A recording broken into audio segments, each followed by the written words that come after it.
Hello, is this Patricia? Hi. Hi, this is Yeah. Julien. Hi, how are you? I'm doing well. How about yourself? I'm good.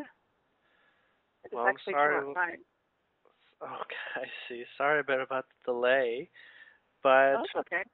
um, I'm gathering you're familiar with sorts of things I tend to offer in my sessions, or maybe you've heard recordings of sessions before. Yeah, well, today I watched a couple of your private sessions, and I first heard about you when you were in Expanding View Radio with India. Oh And yeah. Mhm. yeah, actually, I joined the Avatar group like a while back, but I didn't stay with it. Uh Like huh. I know Peter more so than the other person, So and I while just Peter was still in it. Yeah, wasn't Peter? Yeah, he was still in it, and I felt like really like connected to Peter, and I was like, I would watch his videos and stuff, and I really easily picked up on that. But then I don't know, I just kind of felt a little bit. I didn't really want to do some of the other techniques, so I didn't stick with it. But like Sure. the cloud part, just stirring clouds and stuff, I could do it like right away, and it was kind of Oh like yeah. pretty. That's pretty Yeah, it's pretty. exciting. Yeah, it's pretty. I actually taught it to my stepdaughter. She thought that was pretty interesting. Very cool. Yeah, Yeah. I haven't spent that much time on the Avatar site in a while. I do pop in from Mhm. time to time, but mostly, I went through all the techniques and some in the mastery course, and just sort of like found my rhythm with, with what sort of Mhm. practices um, that I was attracted to, and seemed to work well for me. But the diet really helped. I would say the diet was a really big part of helping me. Yeah, I need to get back to that diet. I think I wrote it down somewhere. I Yeah. haven't been sticking. I have to stick with it though, because I'm really bad at going back into eating. Like if someone else I'm around is eating other things, I end up Yeah. eating what I Yeah, if shouldn't be you have a eating. family or a relationship that you're sharing your diet with, it's hard. But basically, Yeah. I basically told my wife at the time that I'm doing this, and I did it Mhm. for about 2.5 months, and that was around the time that I started seeing auras on everything, and that sort of Oh stuck wow, since then. So that's interesting. yeah, I mean, it was I mean, really quite exciting. I did a lot of the practices looking at in the mirror mhm, and basically looking for the other faces. That was one of the early ones, and then the hand sensitivity, and then the scent sensitivity. Um, mhm, but yeah, ultimately, I decided and I had the intention to see energy. mhm, And although I had never taken anything that's like psychedelic or whatever, except for mushrooms once, mhm. um, I never really had any experience before to sort of like go on. And so I wasn't even sure that what I was seeing was just my imagination. But there you go, it actually starts there with your imagination, the space that you Yeah. consider your imagination. But it became more and more consistent, more and more measurable, and the pattern grew, and I began to trust it, and there you go. Mhm. But anyhow, it's your time. I could rant, probably forever on my own things. Well, I'm mostly interested in like knowing about my guides, and Ah. I can't really connect and hear all that well because I feel things, and I Hmm. like when I was in nursing school I took like Reiki and stuff, and I Hmm. really didn't use it much because I'm Canadian but I live in the US, so I only work Yeah, here as a nurse. I'm the I same only way. So yeah, I can't really go out and do just any type of work, and I've always been told by other people like in readings and stuff that I should be doing like I'm a master healer. I should be doing like healing work, and I should be like, doing like, like not the regular. I don't really even agree with medicine. I'd rather be like, into naturopathic type things. Hmm. But I'm just trying to make that transition. Mm. And like I do see energy. Like I've always been able to see like just first it started off like with sparks of light and Hmm. like this white, and then most recently now I noticed if I'm not really focusing, like I have like blue dots that appear. It's almost like a grid, kind of like it's kind of like evenly spaced, and it just kind of flashes and then it goes away. So I have a lot of blue showing up. And one day I was looking at I was trying to see the aura of a tree, and it was a rather tall tree. And I was looking at the sides of it, and I was unfocusing my eyes. At first it was all white. I didn't blink or anything, and as I kept the stare, it went totally blue. So the aura of the tree was blue, which I thought was interesting. But So for me, I had a lot of phases of a lot of blue. I don't know how to describe it. Almost like LED blue. You know, like clock LED sort of blue. Yeah, that's the color I see. Yeah, and almost like sky blue on like the bluest sky type of day. Anyways, when I had that, I had a phase where I went from white, and blue was the first color that I saw after that. After that, I saw red, but I just interpreted red as actually darkness, as not light. But then it started showing up as actual sort of like stop sign red. And so I had sort of like blue and red, and they never really intermingled. Something was either red or it was blue, and most things were blue. And then it just started getting, and then it just changed. Like within like a week, I was getting sensitivity to like a full color. It gave me this impression when it went to full color that it was like looking at like the static of like a television screen that has like that static. So it's looking at lots and lots of small dots, and basically one set of dots of one color was standing out more than another. Right? So it's sort of like a multicolored static screen, except the dots of one color was standing out much more profoundly. But it was in motion in the way that the television thing is. It was very much in motion. And when I squinted, it was sometimes easier to see. But very rainbowish at the beginning, and I basically realized that the white that I was perceiving was the rainbow. Actually, I was looking at all the colors at once, and then basically some colors basically pronounced themselves stronger than others.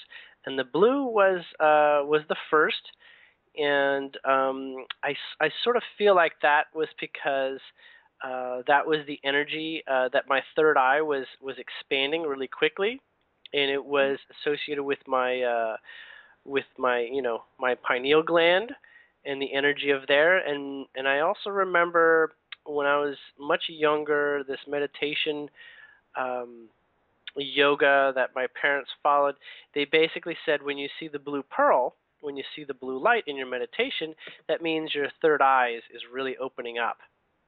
And it just happens to be the energy of the focus through the third eye, because that's the energy that's predominant in that chakra. But it's kind of like a blue screen over things, because you're really operating from that energy. You're not feeling it as much. You're seeing it before you're feeling it, so to speak. And so the red introduced my actually feeling it, like it had a physical side. So I was feeling the red energy. I was feeling the physicalness of things. And the things that I felt that were red were actually people and animals and things like that. They were red to begin with. And I thought there might have been something wrong with me or something, but I just sort of went with it, and I didn't dismiss it, and it helped me out. With my own aura, it's the hardest one to see. It's almost always white, and I still don't know why that is. Yeah, it's almost always the full color spectrum. No one color tends to stand out when I'm looking at myself in the mirror. When I look at my hands and I'm putting focus into my hands, then I see color. Then I can see different colors coming out of my hands. And it's funny because my hands are usually not the same colors. They're like different colors. Each one they never seem to be exactly matching. That's interesting. Yeah, I'm not sure why. Anyhow, did you have questions that you wanted to we want to make sure that we get to your questions? Well, I basically just wanted like I'm trying to connect. Because I can feel things more. Like I can sense things, and if someone else asks me something, I always know something about other people. But for me, it's really hard. So That's right. I guess That, yeah, it's just like I know can help exactly other what you people, mean. but And so, I can't do it for other people. Like I can't do it for myself. I can. so you're saying it's easier for other people and not for yourself? Well, it's easier it's easier for me if I'm helping somebody else. But if it's for myself, like I can't really. I guess. Okay. So the reason for that is quite simple, actually, is that with people that you're really close to, it can be harder, but you have a stronger intent with people that you're close to, so that helps. But people that you don't know as well, you can recognize that that everything in the world is you, and they're all different mirrors of yourself, and that they actually represent an aspect for you. They come with you with one specific or several specific soul contracts to interact with you in ways. So in fact, those parts that you're able to see into their life is also synchronistically information for yourself at the same time. So although the intention is to help the other, in fact, it's also revealing information about yourself in just that sort of way. And so since people that we're not as familiar with as our own being, they basically are less dimensional, as in we interact with them on fewer dimensions, right? So the information and the experiences are more focused. Does that make sense? Mm-hmm. So from each person, you get a part of something to reflect on for yourself in the particular way that they offer. It appears that you're helping them, but it is you can't have an experience that isn't beneficial to both parties. That's how all the contracts work. So with regards to helping others, you're really just looking at one facet of yourself or one angle on your life. When you look at yourself, you're basically fishing in the whole pond, so to speak. Mm-hmm. So let's talk a little bit about your guides, because I actually feel that they're very present, that they are very involved, actually. Mm-hmm. You have one sort of main one that's stronger, and a secondary and a tertiary. Mm-hmm. You didn't grow up like with Christian or Catholic belief systems, did you? No. Mm-mm. Because this one, a lot of the times I get that it's like an archangel when I feel this, but this one's not an archangel. But this is definitely someone very potent like that. So if you like, I can just take a moment and feel what that is. Okay, so this one is something similar to an oversoul, like a whale. This is actually sort of like a whale energy, a whale type of oversoul. It's not a physical whale, but a whale is the symbolic representation because it doesn't have like arms and legs and whatnot. Okay, hold on a moment. Okay, so this is the oversoul to which you belong. And normally oversouls don't take, as far as I know, they don't take direct action with people. But this one is standing in a position with definitely direct working relationship with you. Hold on one moment more.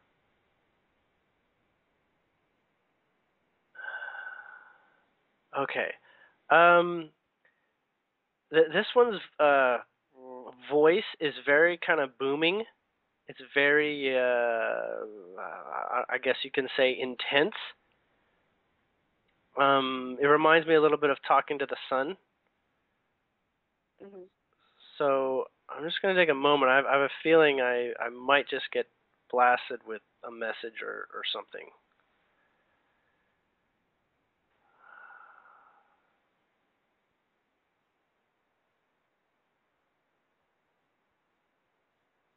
Okay, so this oversoul is identified through the pattern of the golden circle.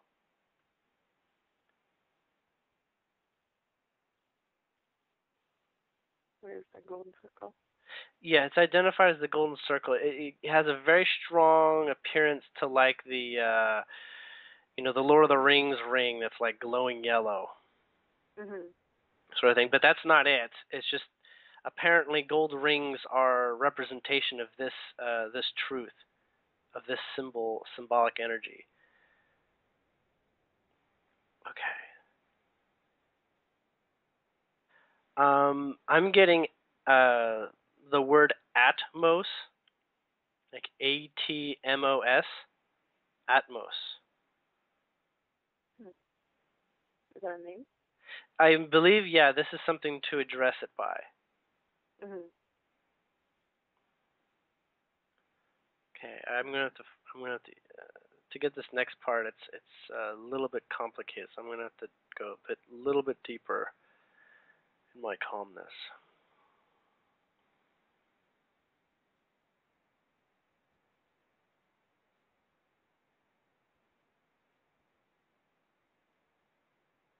I can feel it.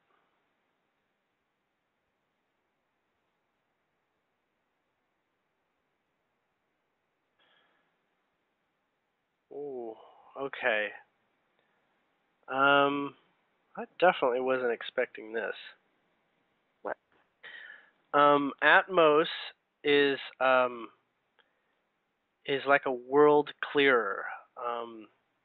This one basically brings a vibration of shift and is a massive like transformer, a massive converter.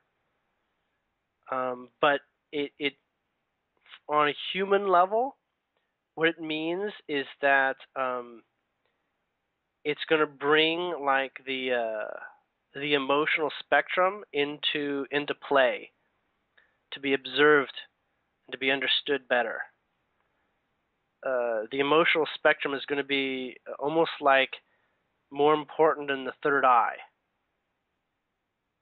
And this one's saying, Atmos is saying, is that this gut intuition that it closely associates with and works with at that level of density, it is basically lives as a strong reminder to even for what I'm sort of guessing is like 3D life, it's even apparent for that. It's very apparent. The emotional spectrum is your own energy, but in and of itself, it's not energy.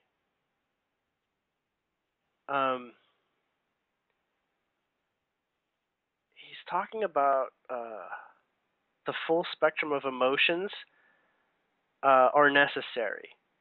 And so to not recognize the full spectrum of emotions is to say that you're specializing, which people do, and some do, but that's not your destiny to specialize.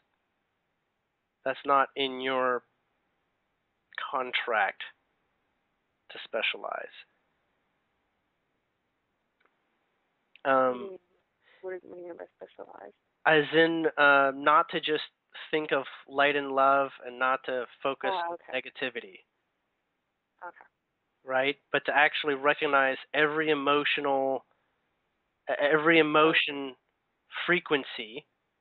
He's referring it to a frequency as a tool. Not an actual aspect, but a strong resonance of information. This is so weird. I was actually just dealing with this last night. He's saying that, or it's saying, that a lot of humans associate emotions, good and bad, as sort of like their truth. And that, when they feel bad that something's happening, that means that, they're lying to themselves or something. And that when, it's almost like when they have actually, it's more like when there's a strong emotion that denotes their truth. And they reflect that whenever something's really strong and really affects them, they say that's because it's really important to them and that it's very true for them.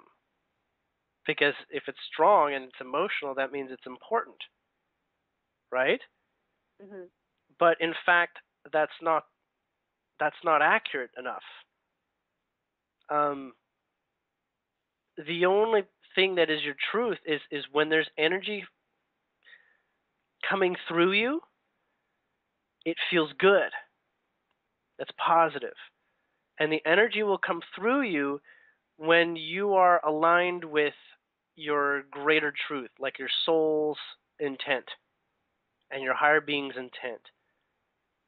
So when the mind, which is an independent consciousness of your body and associated with your body, when your mind operates and it's in alignment with your soul and your higher being,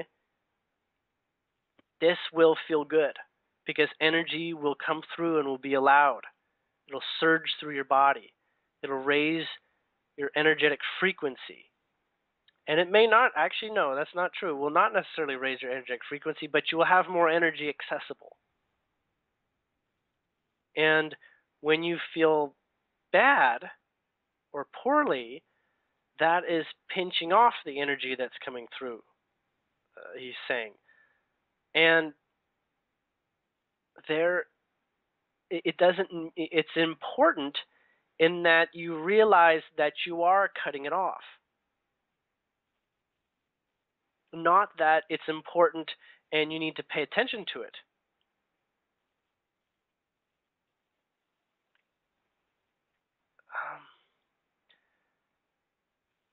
There's this commitment.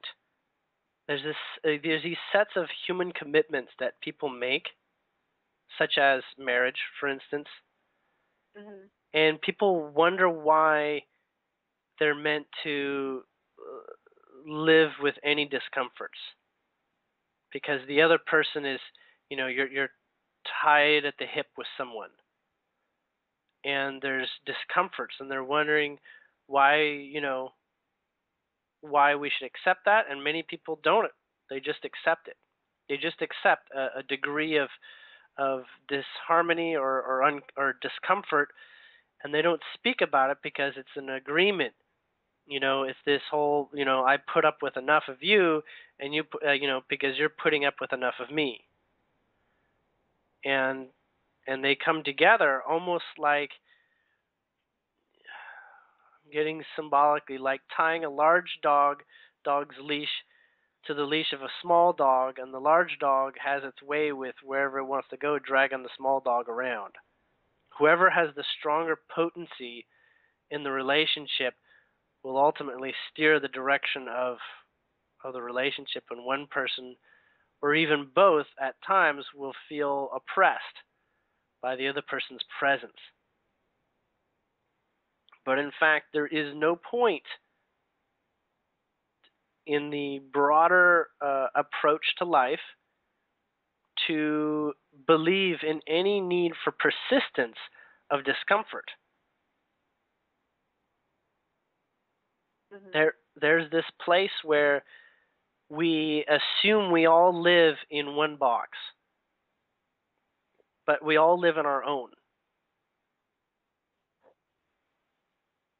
And he's basically saying that until everyone recognizes that everything in your box is entirely your responsibility, no disharmony with anyone else is going to suffice.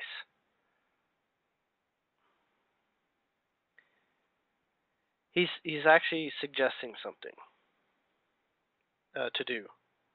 Okay.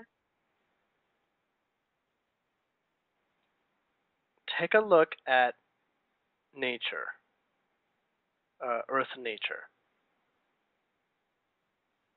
There is no relationships beyond the ecosystem.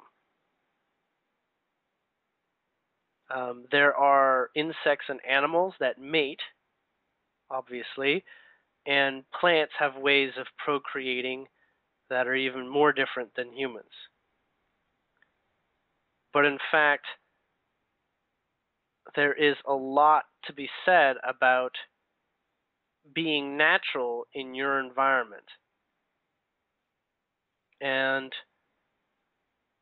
there is a lot of people not living naturally. This is the cause of just about all illnesses. Pretty much all. Like source cause, as in what is in their minds that they can't understand why how they feel is not what is common belief. It's like they don't belong in this common belief in some ways. Just about no one completely agrees with all the common beliefs. So something about the common beliefs or the average social structure of our surroundings, almost no one fully accepts it. But again, he's saying we're told that it's important when you have a strong emotion, positive or negative. So if you have a strong negative, deal with it. But in fact, it can actually do just as much harm if you don't recognize the value in the difference between the positive and the negative. Because the focus on the negative assures you that you're going to live more of that, actually, and doesn't actually improve anything. It just, when you have more energy, you solidify more, you ground more, you bring more energy, and you coalesce more energy in a space via your emotions. And so this dimension, for some reason, someone never really gave details over how, yes, negative emotion is very important, but it's not very important to give more focus to that over the positive. And the reason why this is changing, although it was accepted in the past that this is how you create a world, just lots of energy, whether negative or positive, just lots of energy, at this time there's an elevation. And he's here to really set that straight, to set up an understanding that positive emotion creates the new paradigm. Love creates the new paradigm. Love is not just energy, it is the magnetic equivalent of like vibrations coming together. If there is no need for like vibrations to come together, then there's no need for love. But all wants are achieved through like vibrations coming together, which is love. He's saying you don't even need to know how to love something. Just by having the intention will set you on the path. Just by having the intention to love something will set you on the path. And all the obstacles that the mind has to throw at you to prevent you from going there, all those mind obstacles will show up for you to deal with them. Not so that you can condemn them, but so that you can see them for their limited potential, and then let go of their significance in the larger picture of you following who you really are and what your heart really is made of.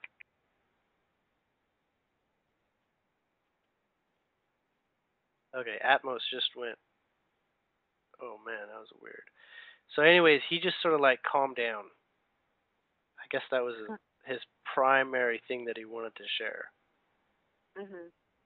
I'm not even sure if he's one of your guides. I think he just really wanted to talk to both of us. Oh. Wow.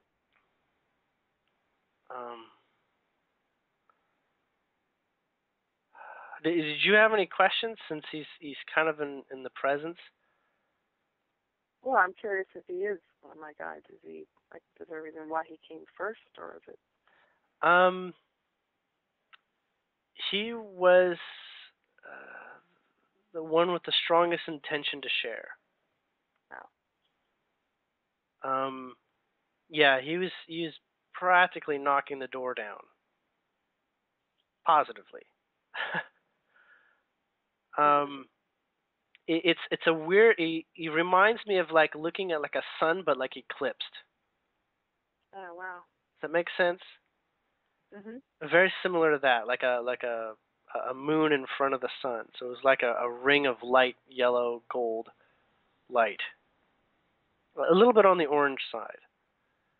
Mhm. Um, okay, so he is an oversoul. Um, you fall within the wings of his soul collection. So human souls under him, you're amongst them. There are approximately 30, 30 some thousand humans under his oversoul group. Oh wow. 31,790 at this moment in your reality. Um, so he's in the background, and if there's a specialty I would attribute to him, it would be he exudes extreme confidence and courage. So when you're looking at a particularly defeatist sort of attitude within yourself, ask for Atmos, and he'll give you a kick in the butt. Okay. Okay. Mhm. The most common way to offer alignment with him would be with a candle flame or a campfire. But he is similar to a flame or a campfire that is like static. So almost actually a photo of one might be better. Like he doesn't really flicker, but he's luminous like those. Okay. Um,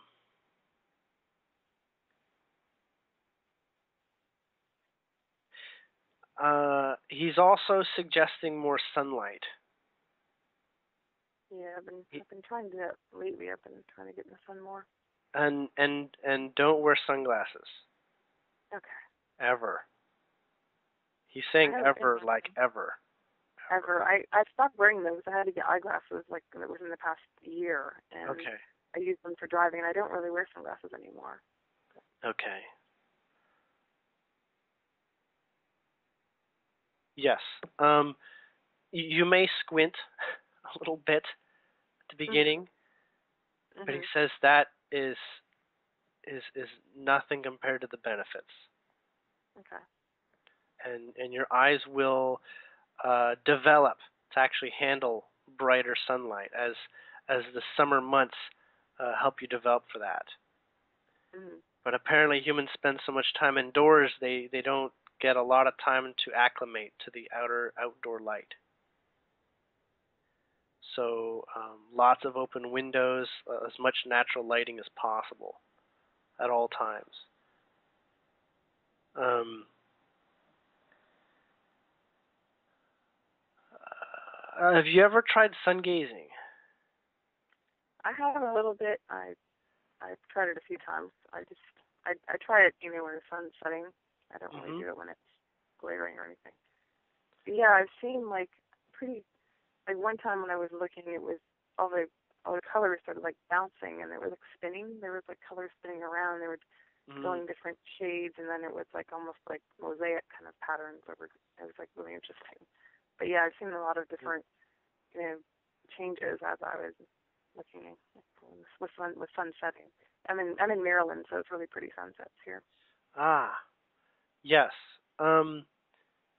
Meditate on the sun rises and on the sun sets, and you'll get heavy downloads.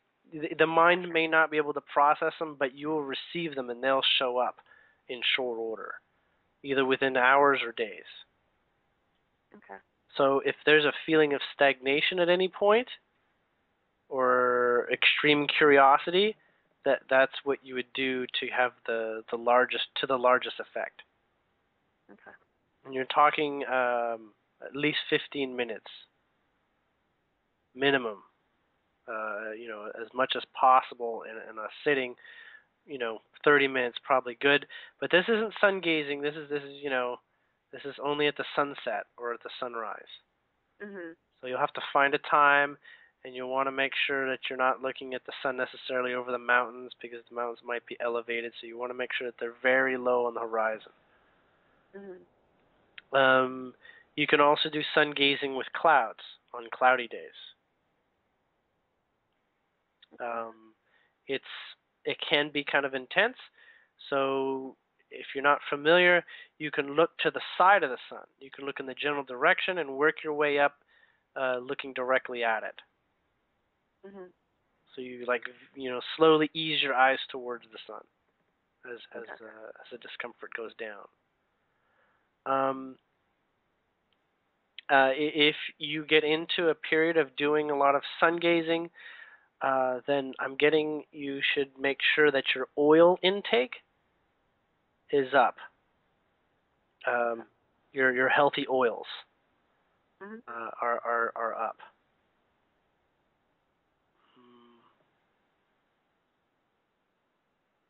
That's it.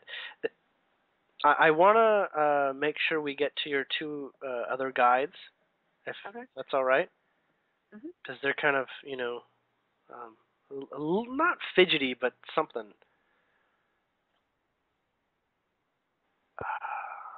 Okay. This is interesting.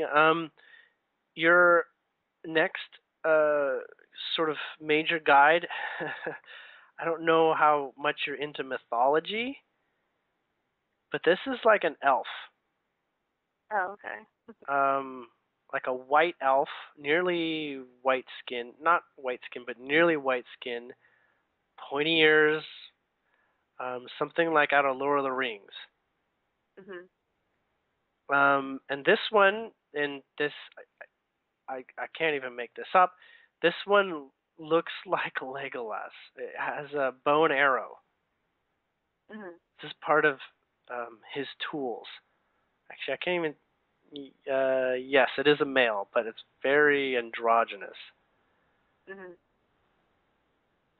The bow and arrow. He looks more like an angel, but he has this sort of bow and arrow thing.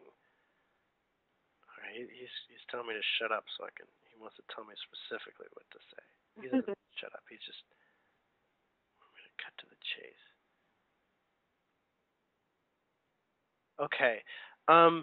He's been in your life for three years, and he's been very active in the last 3 months.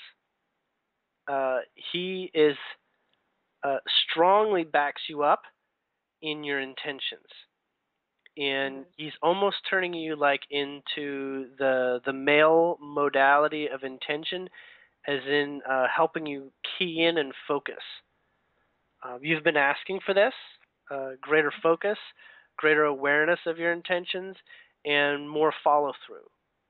And so the bow and arrow symbolically shows the follow-through of being, a piercing of your direct intentions.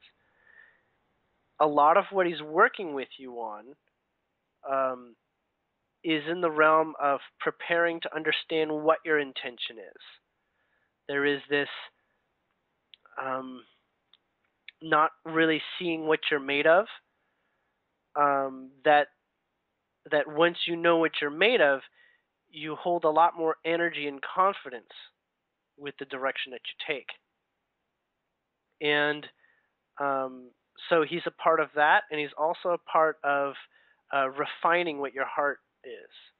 So he helps you understand what your soul is saying, and he also helps with um, helping you key in on, I don't want to say your desires, but there's not really another good word, but it's like desires that don't have a polarity, like your pure love for something. Mhm. So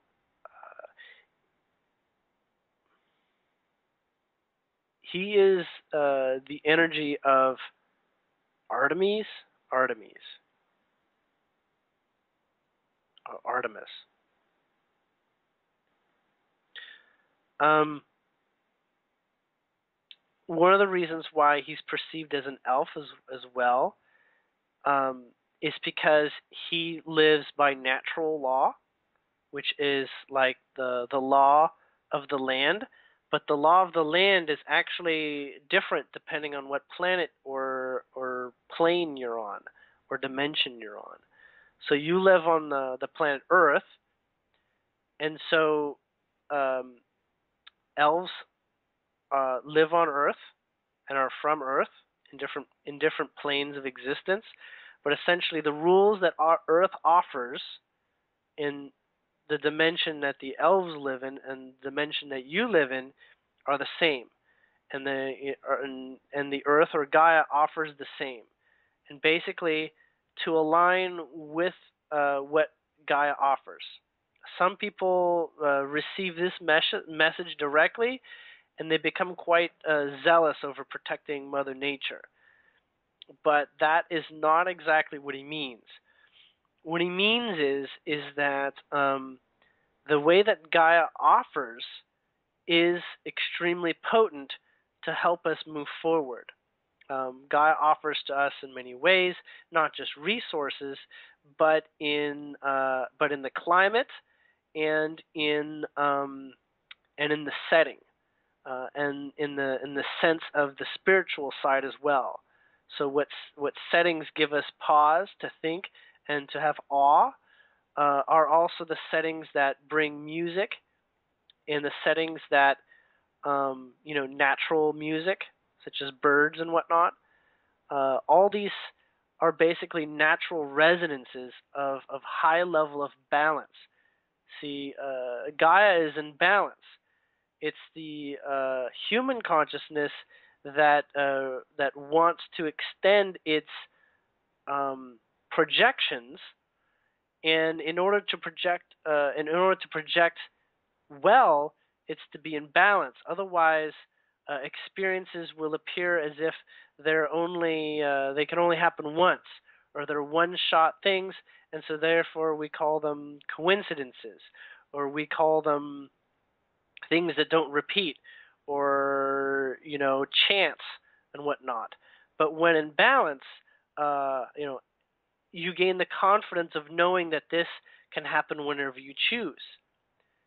Balance is that place where um, you hold everything in regard, and yet you don't do it consciously. You just do it by giving everything respect to whatever theme that you're in. So if you're having trouble at work or whatever, you give respect to all the things that make the workspace, not just the circumstance you're in right now. You acknowledge that that the experience you're having at work is a culmination of all that environment provides. And so when you all want to operate on Earth, you basically acknowledge all that has come together per the proclivity of Gaia and nature to bring it to the forefront for you in this very moment. So it's really sort of like a relationship with your number one backer, your number one supporter that is physical, such as Gaia. So the elves know this, and he's also trying to impart in his own way um, this level of balance that they live as well in the actions that you take. So he knows how the mind can get off on tangents quickly. So he basically subtly works on some levels that will help you see balance, so that you can be direct and powerful with your actions and your thoughts. Okay. Um, did you have any questions for him? No, I don't think so. So you can speak to him, and you can ask him to answer questions for you. And what he'll do is he'll use the modalities of synchronicity to get exactly in front of your face things that will sort of start to answer your questions, even though they may seem to have nothing related. Oftentimes they don't appear to be related. Only once maybe you've gotten message 1, message 2, and message 3 in wholly separate circumstances will they come together and repeat themselves sequentially, or bring up memories all in a short span of time next to each other, to let you know that they're all part of the same answer, that they complete an answer. Does that make sense? Mm-hmm. It's a modality of non-interference without being physical. And in fact, even physical people do that too. People are invited to give you a message here and there, and they're all part of helping you see a picture without spelling it out so obviously. Now, if you take the direction of allowing him in, and not exactly channeling, but I guess you could call it channeling, basically opening up your vibration to his nature. I've described him, I believe, in enough detail. You can probably feel him. And you allow that nature in, you'll be able to hear his words in your head in the type of way where it feels like your own thoughts, only they'll be guided. Okay. They'll be personally guided thoughts.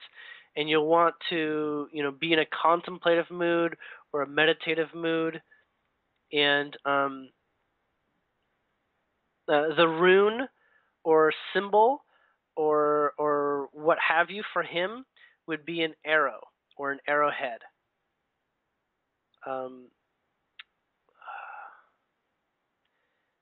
You know those sort of those plastic arrows that you use for like grabbing like olives or something? Yes. Mm-hmm. Yeah, he says symbols like that are fantastic, or just drawing them on paper or marking them on the ground, and then staring at that will invoke his vibration more quickly. Okay. But he's always with you. He says he's got a lot of work on his hands with you, and you keep him busy.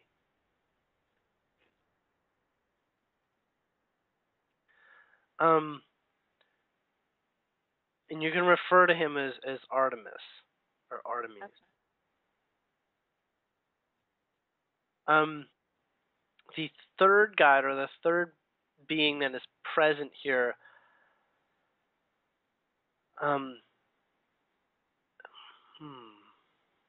okay, so he is also like an arms and legs kind of being, kind of smallish, like not small, but like, I don't know, 4 feet high or something like that.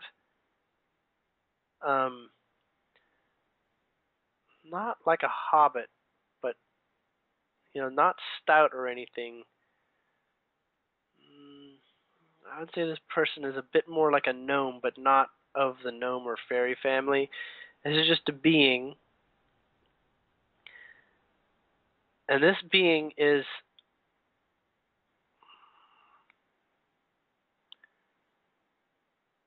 it's a male.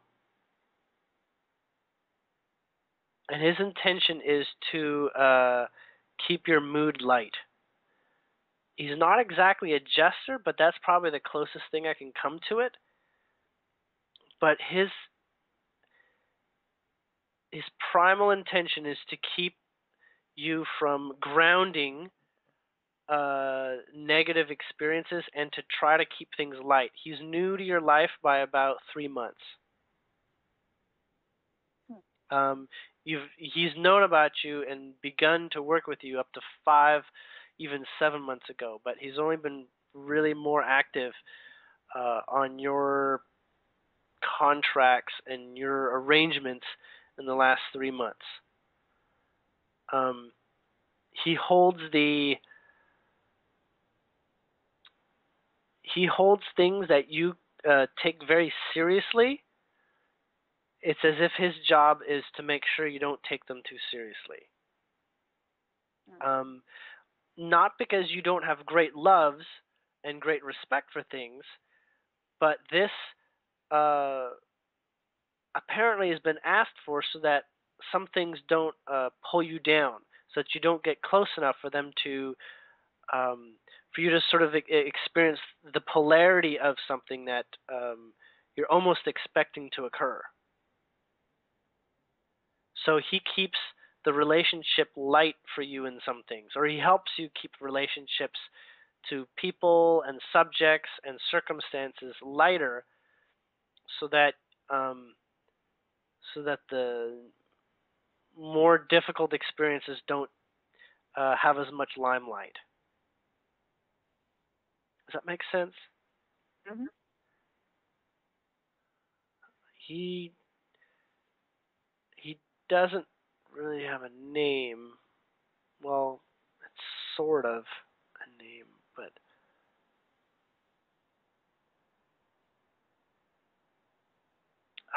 I'm getting Limus or Lemus.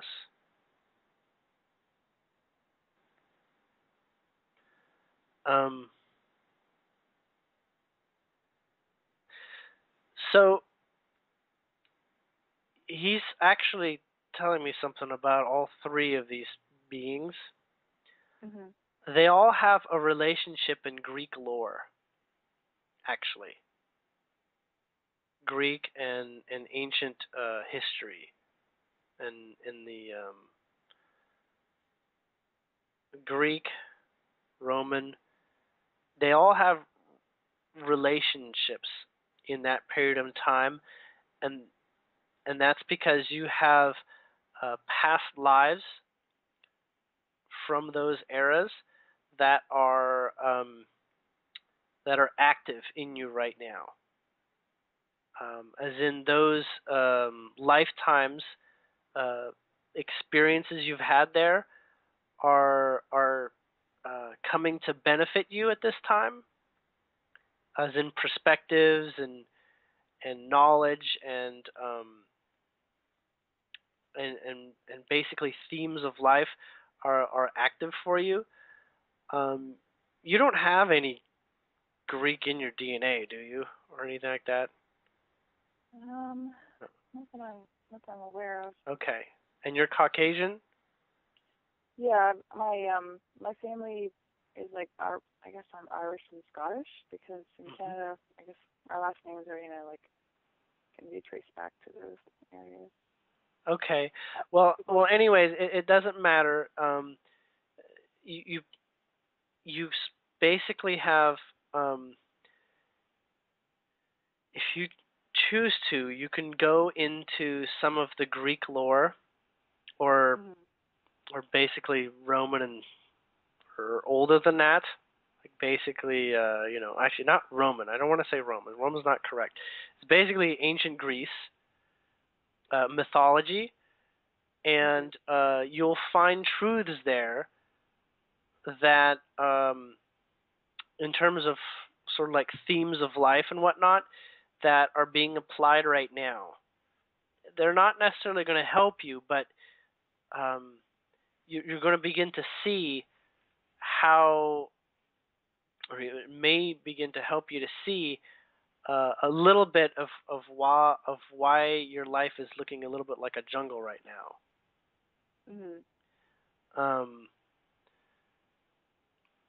So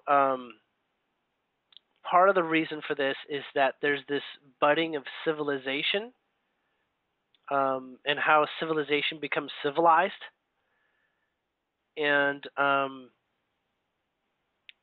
you have a vast amount of experience, older memories, grounded lifetimes that serve to show what a developing reality or developing world is like when access to higher purpose is coming through. We could call it the new age, paradigm or whatever, but they lived in a renaissance of sorts that developed, and this is a similar thing that's coming. It's a similar period in time that's occurring. There's an enlightenment stage that's coming, and you're sort of poised to support people when they're kind of confused about what's going on. It's a little bit difficult for me to explain, but it's as if when you look at this or you remember it more, this period in time will just start to make more sense. Like you'll see how it's coming together organically and deliberately, intention-wise.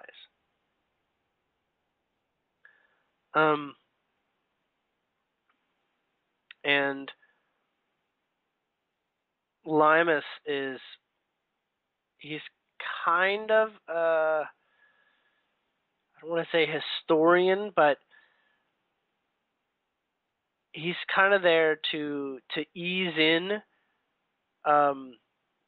these old lifetimes or these other lifetimes while not bringing up too much of the intensity that was not concluded in those lifetimes, because there's some tough times that was experienced simply by the nature of that period in time and that world, and he's here to make sure that you don't outright relive them, if that makes sense.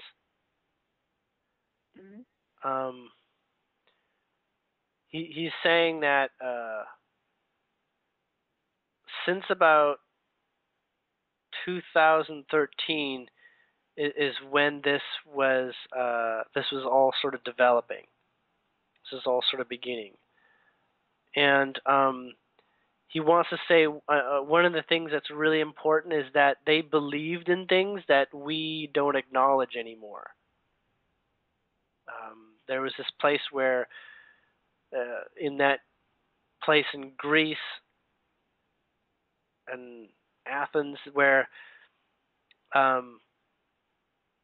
magic and gods and all this sort of thing was much more real, and it promoted a healthy relationship with the non-physical, as well as it promoted an unhealthy relationship, as in the dependence of the non-physical.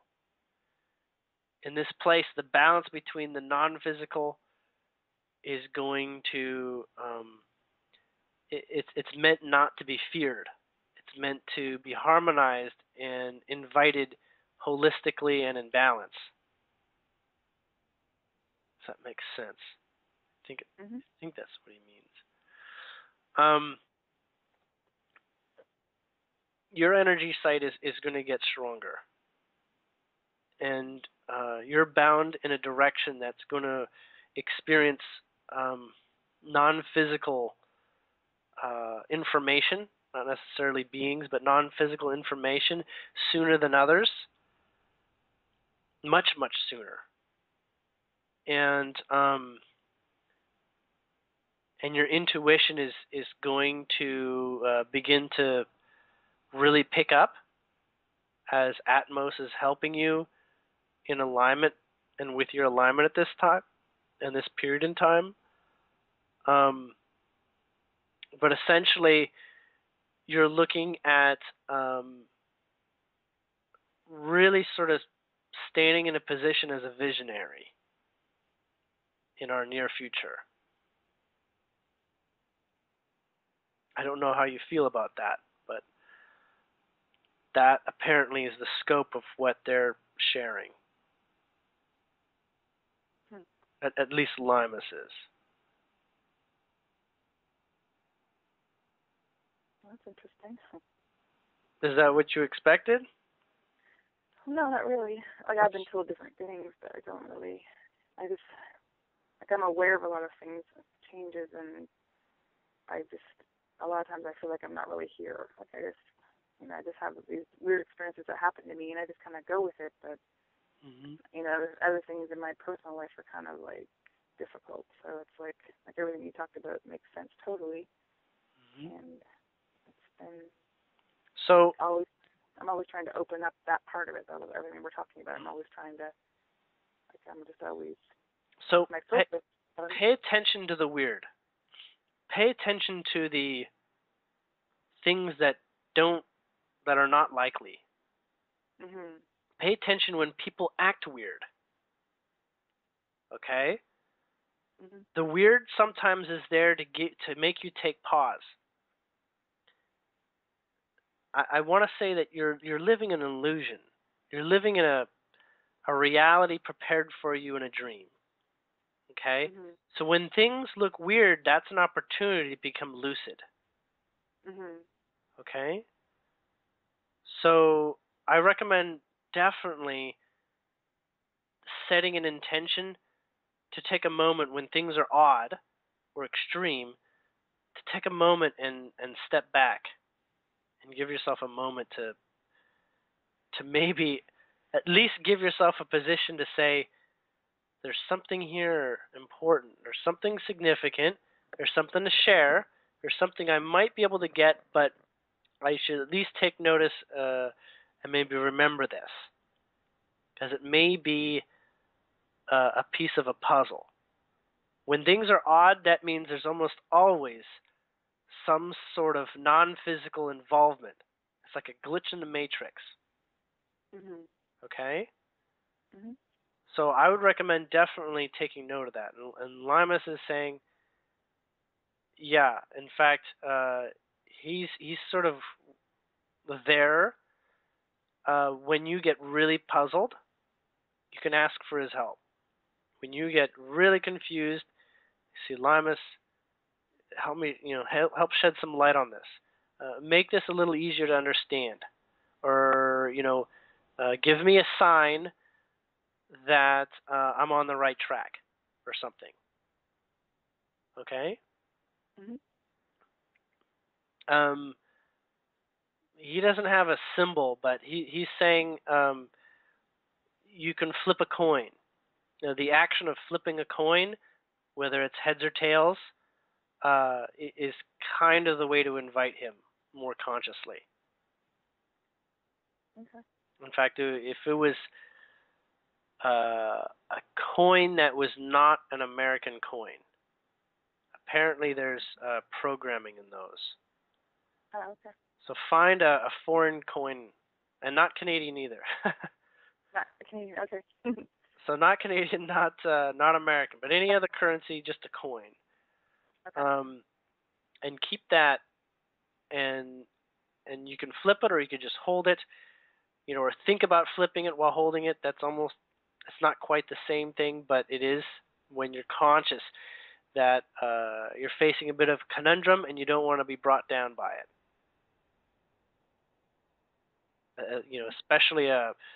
Especially social issues, socially high pressure issues.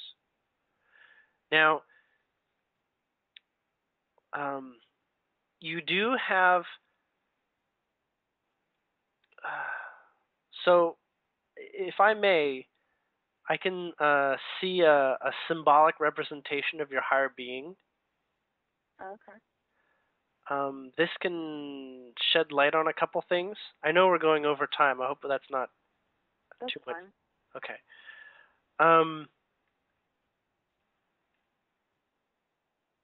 Okay. So this is a blonde woman.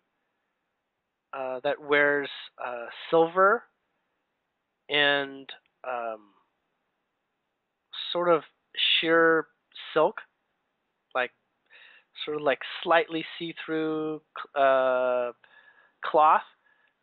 This doesn't show any nudity. This is just sort of like a slightly transparent type of cloth that flows. Mhm.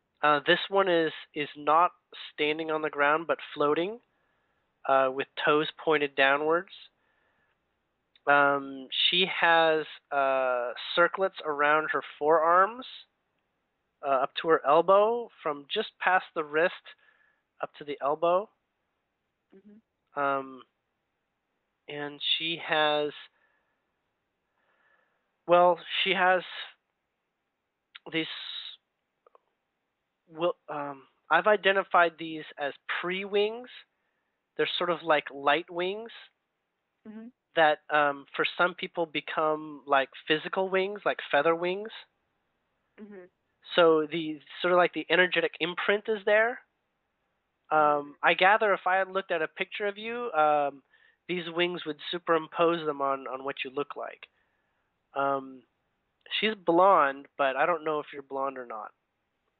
Mhm. I'm blonde. Oh, you happen to be blonde. Like Mhm. natural blonde, or did you make your hair blonde? Well, my hair is a darker blonde, but I make it lighter. But it was all growing up, my hair is like Okay. blonde, like I'm really fair. But yeah. Okay. Well, hers is relatively